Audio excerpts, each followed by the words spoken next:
Hey guys, I just wanted to bring you guys a little bit of a New Testament takeaway today with the nice night sounds in the background.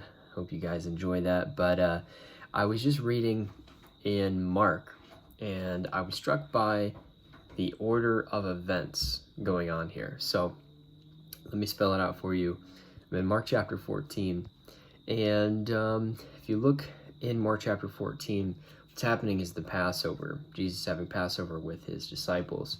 In verse 27, Jesus talks to Peter, or he talks to his disciples and said they're all going to scatter. Peter says, I would never scatter. Even if you were to die, I would die with you.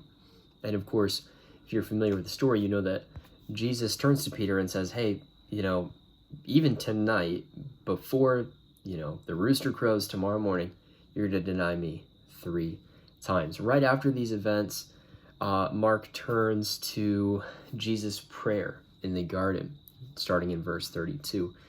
And during this prayer, Jesus is obviously greatly distressed. He knows that he's about to be crucified, and so he's trying to spend some time with the Lord, probably gathering the inner strength that is provided there for his crucifixion. And he's so sorrowful, and he wants his disciples to stay awake and pray with him. Well, especially in particular, Peter, James, and John are in this place, and Jesus is a little ahead of them. He says, stay awake and pray. Well, he finds them sleeping, and listen to what he says in verse 37.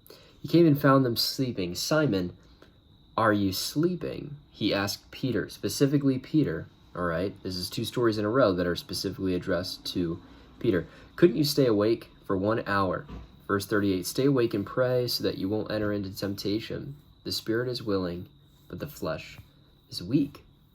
And once again, he goes away and he starts praying.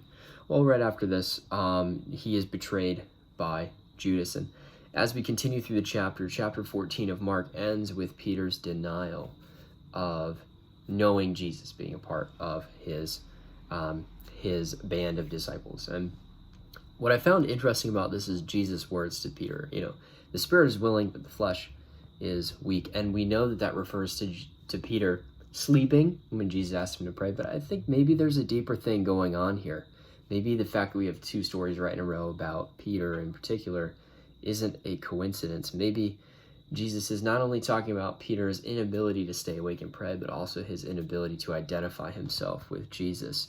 Truly Peter's spirit was willing when Peter said, I would go to the grave for you, Jesus. But the flesh was weak. When encountered with physical danger that would accompany him identifying himself as a Jesus follower, Peter shies away. And I think maybe that is a sign that his flesh was weak. Truly, his spirit was willing, but his flesh was weak. And it just struck me because I think that, when Jesus specifically tells Peter, stay awake and pray, lest ye enter into temptation, in verse 38 there, that's the biggest reason for our temptation as well. Our spirit wants to follow the Lord, but our flesh is weak and falls into sin.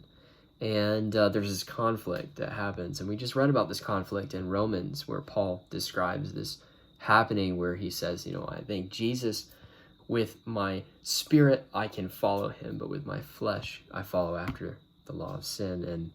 And oftentimes that's what happens. So I just thought it was interesting. I never really put that together. And so I hope that you guys are making similar things. Make sure that you check out our other videos so that you can continue to be encouraged by the things that we're finding. And I hope that you guys are doing well, staying on track with the New Testament challenge. It's been a blessing in my life, and I hope that it's going to continue to be a blessing in yours as well. I'll see you guys soon.